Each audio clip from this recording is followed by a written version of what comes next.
Our opening energy that we have for today is the Three of Pentacles. Our challenge is the Seven of Wands. The way we're going to get through the challenge is the Ten of Wands.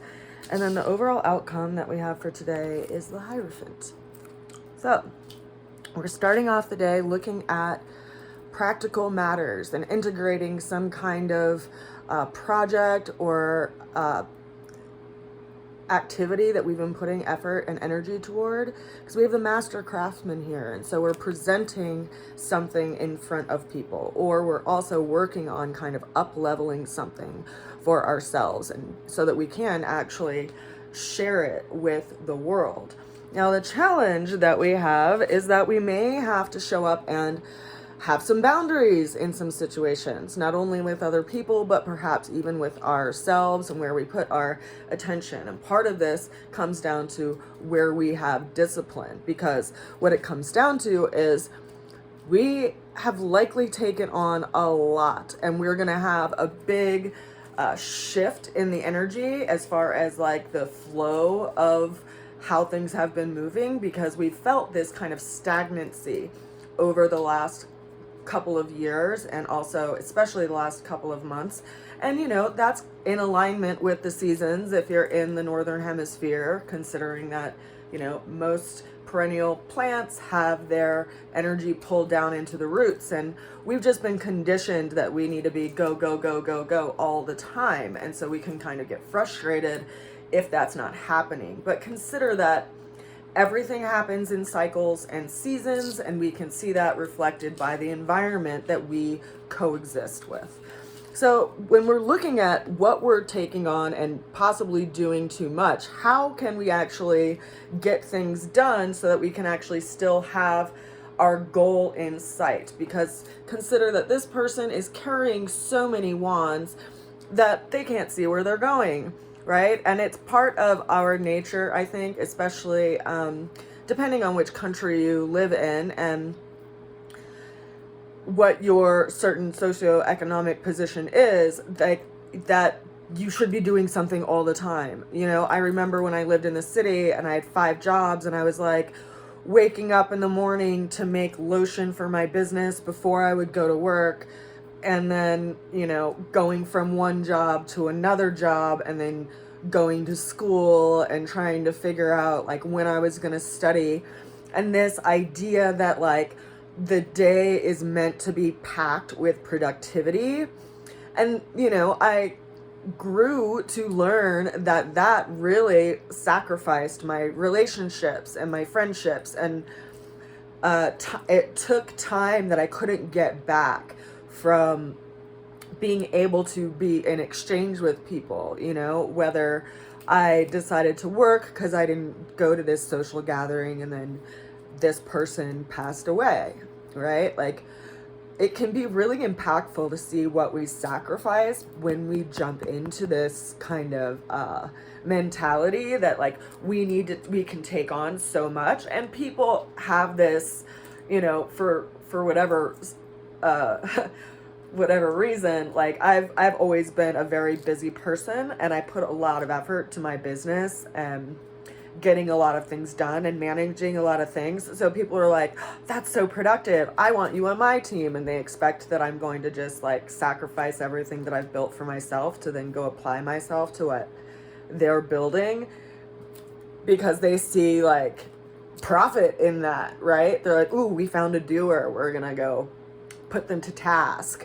And the question that this comes down to is like, where do you want to go? What are your values? What do you want to put your energy and effort to? Because we can busy ourselves all dang day long with things that other people would have us do. And do you have any boundaries? Have you learned to have any boundaries with your day? Like, do you have a boundary with like the time to eat breakfast and the time to sit down and eat a meal? And are you trying to work while you're having a meal? Are you like this slave to productivity? And where can we see that a lot of that has come down to like this conditioning? And really, like, is that a quality of life? We're having to ask that of ourselves, because the Hierophant is it's a major arcana, and it's key number 5, right? Major arcanas are also called keys, and when we think about keys, they unlock doors that open up our ability to understand things. And this particular key is connected to our ability to listen, and listen inwardly, because this is associated with Taurus, it's associated with our throat, and also this idea of like what needs to be said and what needs to be expressed and what needs to be shared.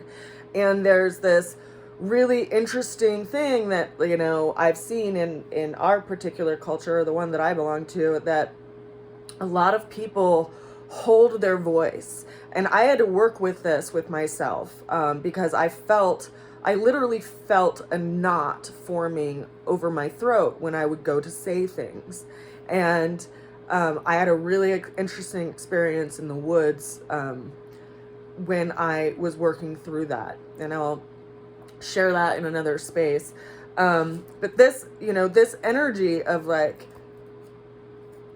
what are we actually wanting to build? What do we want to put our energy toward? And do we have a boundary with our day and with our life and with our own routine to make sure that we can put a little bit of energy and effort towards it? Or do we just say that I don't have time for it? You know, I think that one thing that Uranus and Taurus has taught us over the last couple of years is that things shift and things change, and we have to make time for the things that are important. And right now, interestingly enough, Mars is square Uranus. Mars is in Aquarius, which is a fixed air sign, which is the power of knowledge. It can also be level of kind of certainty, but it had Saturn sitting in that sign, which has brought this sense of kind of limitation to our like overreaching goals. And we've had Venus and Mars moving through Aquarius over the last couple of weeks, and that's been interesting because, you know, Venus wants to open up this space and bring this stir this new energy of abundance, and Mars is like, okay, I need to bring order to this space. It's kind of like, if you're familiar with John Muir, the legend who has actually protected and is the reason why a lot of our national forests are protected, that human being is an amazing human being. Even aside from that, when he was a child, had such a full workday on the farm, but he had this idea of like a thermometer and also a clock that he wanted to build for the fair.